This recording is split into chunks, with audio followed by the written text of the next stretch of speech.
Hey, I'm Oliver Gidden, and this Protect Your Assets, the straight talk podcast about life, legacy, investing, and living benefits. If you're a business owner, a young family, an older family, or just someone trying to get ahead financially, this podcast is for you. I break down insurance and financial protection in a way that makes sense because no one plans to fail, but too many fail to plan. Let me ask you a question. What's your most valuable asset? Most people will say their house or maybe their investments, but the truth is, your most valuable asset is you. Your time, your talent, your ability to get up, show up, and earn. That's what economists call human capital. And if you're still working, it's probably worth millions over your lifetime. So why do so many people insure their homes and cars, but not themselves? Today, we're going to challenge that thinking because when we talk about optimizing your financial plan, the first place to start isn't your portfolio, it's your protection. Before we start figuring out asset allocation models and meeting with your advisor to compute an efficient frontier or find the MVP portfolio, we have to start here. The most important component of your financial plan is protecting the capital going in and ultimately anything coming out. Let's protect generational progress. Your financial progress is fragile. Even if two families start at the same place, the family without life insurance can be set back 3 generations with just one unexpected tragedy. This isn't about income or how much you've earned so far. It's about making sure the sacrifices you've made actually move your family forward and don't wipe out decades of effort. Think of it as protecting your momentum of your life, your career, and your family's future.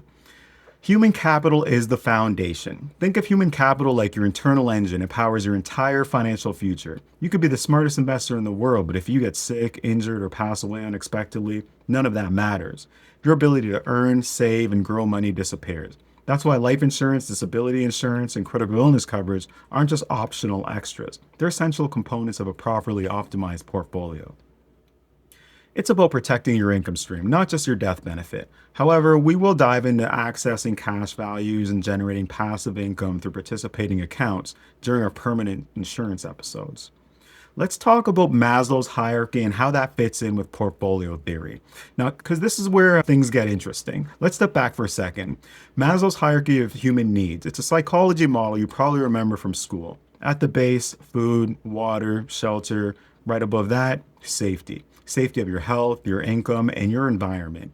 Only after those needs are met can you move into things like growth, self-esteem, and ultimately self-actualization. So if you're trying to build wealth or live with purpose, but your financial safety net is shaky, your foundation isn't solid yet. This lines up exactly with what portfolio theory teaches us. You optimize returns by managing risk first, not after. So before we even think about stocks, bonds, or investments, we have to ask, what happens if something happens to me? Group benefits is the starting point for a lot of people. Protection starts here with group benefits through work. These are a great starting point. They usually offer basic life, disability, and health coverage at a lower cost because you're part of a group. If you're an employer listening, offering a solid group plan is one of the best things you can do to attract and retain good people. And if you're an employee, don't overlook what's already available to you. Ask about it, understand it. It's part of your compensation package. Often, employees think they don't need a group benefits plan until something happens. Then they end up paying for the same expenses with after-tax dollars instead of pre-tax dollars through payroll. Now, in the case of a spouse with group benefits, if your spouse already has a plan, then you can waive health and dental coverage on your employer's plan to keep costs down. But here's the key. By having your own plan, you gain more life insurance at a lower cost, potential critical illness coverage as well, access to certain practitioners, and the benefits of a long-term disability insurance plan, which WSIB or a spousal plan may not fully cover. There's also data showing that oral health is tightly correlated to overall health and well-being. So having a group plan is a non-negotiable, especially for families with children. But here's the truth. Group benefits are not designed to be a full solution. They're designed to be the base layer. They don't move with you if you change jobs. They often cap at 1 or 2 times your salary in life insurance. And most people have no idea what they actually need if something serious happened.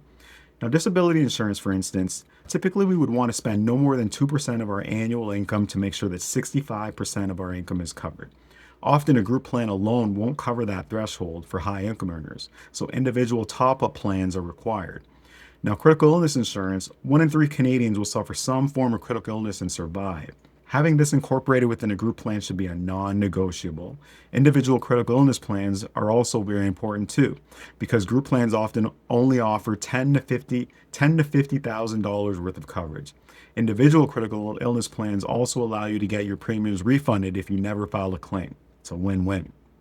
I have a story of a gentleman who basically was diagnosed with cancer, and in Ontario, they told him that he'd have to wait 12 months to have the cancer removed. He was able to use the benefits that he had available to him to go to the US, I believe, and get private coverage. That could be the difference between life and death. Within 3 months, he was able to have the cancer removed.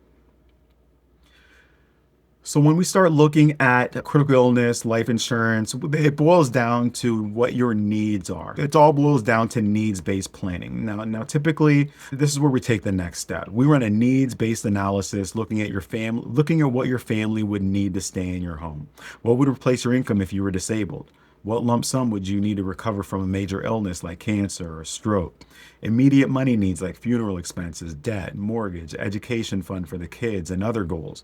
We also factor in your pre-tax income, how much you'd want to replace for the survivor, the duration of the need. We then multiply that by a rate above inflation to calculate survivor's income and any annual shortages at different stages. This allows us to determine how much insurance you need during different stages of your life, keeping costs down while protecting your family. So let's bring this full circle. Portfolio theory teaches us to optimize by managing risk. Maslow teaches us that safety must come before growth, and your human capital is the engine that drives everything else in your plan. So what's the best way to optimize your portfolio? Start by protecting you. Whether that's through group benefits, personal life insurance, disability protection, or critical illness coverage, the most efficient financial plans begin with a shield, not a stock.